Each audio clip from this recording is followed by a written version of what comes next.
আমি বলবো না, এবং আমরা ওনাকে কোনোদিনও কোনো কিছু দিইনি। এবার কিছু দিব বলে আমরা মন্তব্য করেছি। আমি বাংলাদেশ পূজা উদযাপন পরিষদের সভাপতি, গণপ্রয়োজনীয় শাখা এবং ইউপির সদস্য, আমাদের সাগরপুর উপজেলার শাখায় হিন্দু বৌদ্ধ খ্রিস্টান ঐক্যজোট এবং বাংলাদেশ পূজা উদযাপন পরিষদ একান্ত ইউনিয়নের সভাপতি সম্পাদক নিয়ে আমরা মিটিং করেছিলাম উনিশশো। সেখানে আমরা সবাই কথা দিয়েছি, এই জন্যই কথা দিয়েছি আমরা একজন ভালো মানুষকে আমরা ভোট দিতে পারবো এবারে। ঠিক এটাই, আমি অন্য কিছু বলবো না, কে মাইন্ড করবে সেটা আমার কথা নয়। দল মত নির্বিশেষে আমরা একজন সাধুল্যপুরের ভালো মানুষকে, একজন পুলিশ জনকে আমরা ভোট দেবো। এটাই আমাদের কথা। তার কারণ ইতিপূর্বে আমরা ভোট দিয়ে এসেছি পরস্পরের মানুষকে। Doctor TN. ফজল চৌধুরী সাহেব, তিনি 32 বছর রাজত্ব করেছিলেন, একটা করে রাস্তা করলে হয়তো সাধুল্যপুর উপজেলা এবং পলাশবাড়ি একটি রাস্তা কাজা থাকতো না, খুঁজেও আমরা একটু কাঁচা মাটি পেতাম না, একটা রাস্তা উনি করেননি। হয়তো একজন একটু করার মনোভাব নিয়ে এসেছিলেন মরহুম ডক্টর ইউনুস আলী সাহেব। আজকে আপনাদের যে 108টি প্রতিমা রাস পূজা উপলক্ষে রামযাত্রা এবং শ্রী শ্রী রাধাকৃষ্ণ রাধা গোবিন্দের লীলা কীর্তন অনুষ্ঠানের মধ্য দিয়ে বিশ্ব মানবতার কল্যাণ কামনায় দেশ মাতৃকা এবং জাতির মঙ্গলার্থে এই পূজা অনুষ্ঠিত হচ্ছে। আমরা সবাই চাই, আমরা প্রিয় ভাই এবং বোনেরা, আপনাদের সবাইকে আমার শুভকামনা এবং নমস্কার আদাব। আমরা সবাই চাই যে আমাদের দেশটা ভালো থাকুক।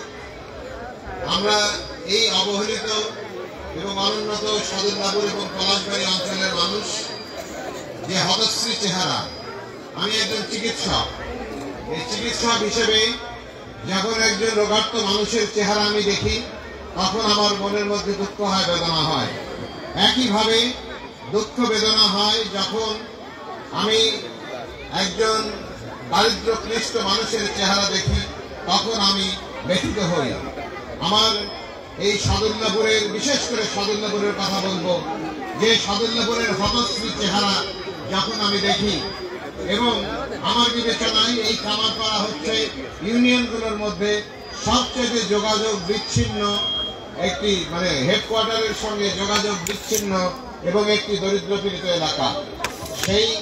এগুলো আমাকে কষ্ট দেয়, বেদনা দেয়। এবং শুধুমাত্র এই আমার মাটিকে ভালোবাসি বলে, এলাকাকে ভালোবাসি বলে, এলাকার মানুষকে ভালোবাসি বলে আমি রাজনীতি করি। অর্থ সম্পদ উপার্জনের জন্য আমার রাজনীতি করার কোনো প্রয়োজন নাই। আল্লাহ তাআলা আমাকে যে সুযোগ দিয়েছেন, সুবিধা দিয়েছেন, আমি একটা মানুষ জীবন ধারণের জন্য যা কিছু প্রয়োজন আল্লাহ তাআলা আমাকে সবই দিয়েছেন। আমি শুধুমাত্র এলাকার উপকার করতে চাই, মানুষের সেবা করতে চাই এবং এলাকার উন্নয়ন করতে চাই।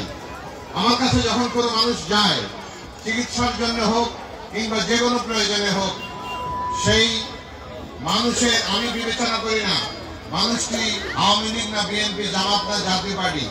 আমি বিবেচনা করি না মানুষ কি হিন্দু না মুসলমান, বৌদ্ধ না খ্রিস্টান।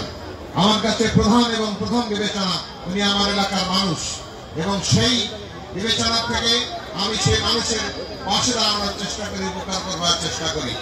কিন্তু একজন মানুষ হিসেবে আমার সামর্থ্য অত্যন্ত সীমিত। আমি যা কিছু করেছি আমার দীর্ঘ 30-35 বছরে হয়তো লক্ষাধিক মানুষের বিনামূল্যে চিকিৎসা করেছি 2 উপজেলার মধ্যে।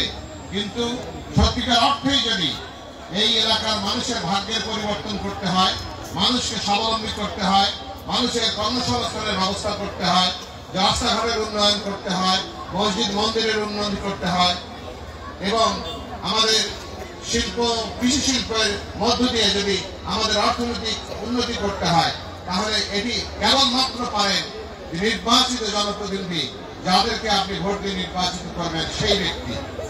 আমার নিজের কথা বলি, আমি 100% সৎ একজন মানুষ। আমার শরীরে এক বিন্দু হারাম রক্ত প্রবাহিত নাই।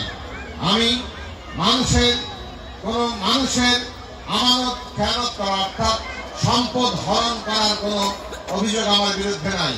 আমি আমার সততা দিয়ে, নিষ্ঠা দিয়ে, ভালোবাসা দিয়ে আমি আমার এলাকার মানুষের উন্নয়ন করতে চাই। যদি আপনাদের মনে হয় এই মানুষটাকে বিশ্বাস করা যায়, এই মানুষটাকে ভালোবাসা যায়, এই মানুষটার উপর আস্থা রাখা যায়, তাহলে আমি আপনাদের কাছে আপনাদের সহযোগিতা চাই, সমর্থন চাই, ভালোবাসা চাই, এবং আপনাদের হৃদয়ের মধ্যে আমি একটু জায়গা চাই।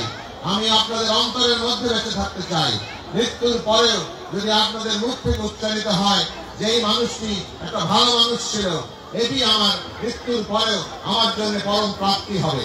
এবং সেই বিবেচনা থেকে আমি আজকে আপনাদের এই ধর্মীয় অনুষ্ঠান, যেটি আপনারা আনন্দ উৎসবের মধ্যে দিয়ে পালন করছেন, দেবীর পূজা করছেন, দেব দেবতার পূজা করছেন, এবং একই সঙ্গে যে উদ্দেশ্য নিয়ে দেশ মাতৃকার জন্য এবং দেশের মানুষের মঙ্গলের জন্য এই পূজা অর্চনা করছেন, সেটি সফল হোক এই প্রার্থনা করছি।